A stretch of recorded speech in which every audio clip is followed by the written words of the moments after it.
नमस्कार दोस्तों, आज हम बात करेंगे कि हमें जब खाना बनाते हैं हम तो हमें बहुत ही प्रसन्न मन से खाना बनाना चाहिए। ऐसा क्यों? चलिए इसे समझने के लिए मैं आपको एक स्टोरी सुनाती हूँ। एक बार एक परिवार में एक पति पत्नी रहते थे। दोनों ही काम पे जाते थे, तो इस कारणवश उन्हें एक बाहर से काम वाली आती थी जो उनके लिए खाना बनाती थी। तो बड़ा अच्छा खाना बनाती थी, खा पी के सब सो जाते थे। लेकिन जो पति है उसको हर रोज़ ऐसा सपना आता था कि वो डूब गया, पानी में डूब गया। तो इसका ज़िक्र उसने अपनी पत्नी से किया।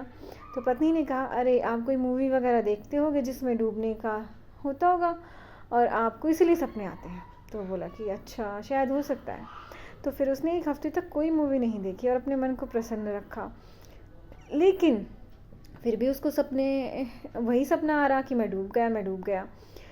तो एक दिन उसने अपनी पत्नी को फिर से बताया। तो उसने कहा, अरे घर में किसी बड़े से पूछते हैं, मैं अपनी माँ से पूछती हूँ, शायद कुछ पता चले।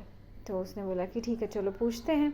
तो फिर उसने पूछा तो वो बोली कि बेटा, घर में खाना कौन बनाता है? तो उसने कहा, माँ वो तो हमने रख रखा खाना बनाने वाली को।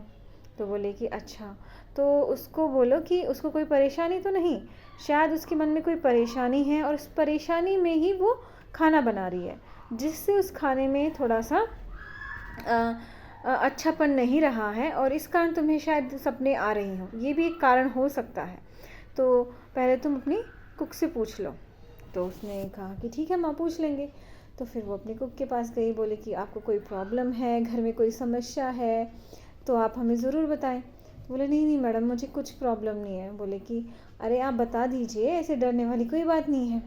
तो बोली कि हाँ मैडम, अभी ना बारिश का मौसम स्टार्ट होने वाला है और मेरी जो छत है उसमें छेद है। अगर बारिश आई तो वो छेद से पानी आएगा और मेरे सारे घर में पानी ही पानी हो जाएगा। बस मैं इसी चिंता में मैं रहती हूँ कि अरे आज कहीं बारिश तो नहीं हो जाएगी, अरे कहीं आज बारिश तो नहीं हो जाएगी। तो उसने कहा, अरे शायद इसी चिंता में तुम खाना बनाती हो और उसी वजह से फिर हम वही खाना खाते हैं, चिंता वाला, और इनको यही सपने आ रहे हैं कि वो हर रोज़ डूब गए। बोले अच्छा, ये तो बहुत बुरा हुआ मैम। तो उसने पत्नी ने बोला कि कोई बात नहीं, ये लो पैसे और अपनी छत ठीक करवा लो और अब प्रसन्न मन से खाना बनाओ ताकि वो एकदम प्रसाद की तरह हो जाए।